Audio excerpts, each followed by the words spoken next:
এটাই হচ্ছে লিঙ্কডইন এর অ্যালগরিদম। আশা করি আপনারা ক্লিয়ার ধরতে পারছেন। তো এইভাবে ভ্যালুয়েবল পোস্ট যদি, যেমন ও কি লিখছে আসলে আমি একটু বুঝতে চেষ্টা করি। দেখেন ও কিন্তু নিশ্চয়ই একটা কন্টেন্ট লিখছে। নতুন নতুন যখন জবে ঢুকলাম তখন আমি একটি বাইং হাউসের সাথে কাজ করতাম। আচ্ছা, ওর এক্সপেরিয়েন্স শেয়ার করছে, এটা দারুণ একটা সেক্টর। মানে আপনি যদি আপনার এই ধরনের রিয়েল এক্সপেরিয়েন্স শেয়ার করতে পারেন, খুব বেশি পপুলারিটি পাবেন।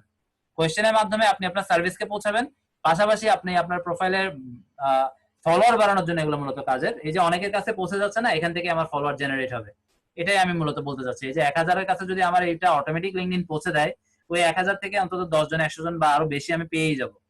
তো ও এখানে ওর এক্সপেরিয়েন্স শেয়ার করছে, আমি প্রথম 2 লাইন পড়ে যা বুঝলাম। তো এইভাবে এক্সপেরিয়েন্স শেয়ার করাটা কিন্তু একটা দারুণ স্ট্র্যাটেজি লিঙ্কডইন এর ক্ষেত্রে। তারপরে গিভ অ্যাওয়ে, সাপোজ আপনি একটা সার্ভিস প্রমোট করতেছেন, এখন আপনি তো পেইড ফাইবারের মাধ্যমে, এখন আপনি প্রমোট করলেন যে গিভ অ্যাওয়ে, মানে আমি একটা কিছু দিব, আমি একটা সার্ভিস ফ্রি দিব, লিঙ্কডইন এটা দিয়ে দিলেন। কে কে ফ্রি চাও কমেন্ট করো, আমি একটা ফেসবুকে তোমাকে 1 সপ্তাহের জন্য একটা সার্ভিস ফ্রি দিব। এইভাবে যদি আপনারা নিজেদেরকে প্রথম কয়েকটা মাস একটু স্ট্রাগলিং করেন, ফ্রি দিব, এই ধরনের কথাগুলো মানুষ বেশি খায়, ঠিক আছে? তো এই খাওয়া থেকে অনেকে পড়বে, দেখবে, লাইক তো অবশ্যই দিবে যেহেতু ফ্রি, তাহলে এটা প্রচুর ভাইরাল হবে এবং আপনার সাথে যারা কানেক্টেড না কিন্তু ওদের সাথে কানেক্টেড, তাদের প্রোফাইলেও কি হবে, এটা অটোমেটিক্যালি প্রমোট করে দিবে লিঙ্কডইন। কাজেই আপনার এখানে কি হবে, প্রচুর ফলোয়ার আপনার বাড়ার সম্ভাবনা লিঙ্কডইন করে দিল।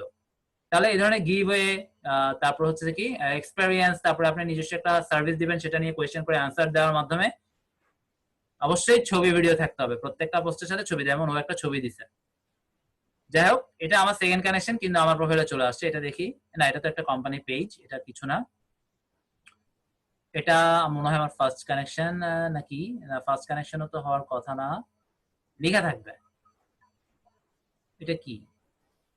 প্রতিষ্ঠিত হওয়ার পর যে ছেলে বিয়ে করে, আচ্ছা যাই হোক, ওর নাম, ও মেবি আমার সাথে কানেক্টেড। না, কানেক্টেড না, সরি। দেখেন আমি যখন ওর নামের উপরে রাখলাম থার্ড প্লাস দেখাচ্ছে, ঠিক আছে? থার্ড প্লাস মানে কি, ও আমার সাথে টোটালি কানেক্টেড না,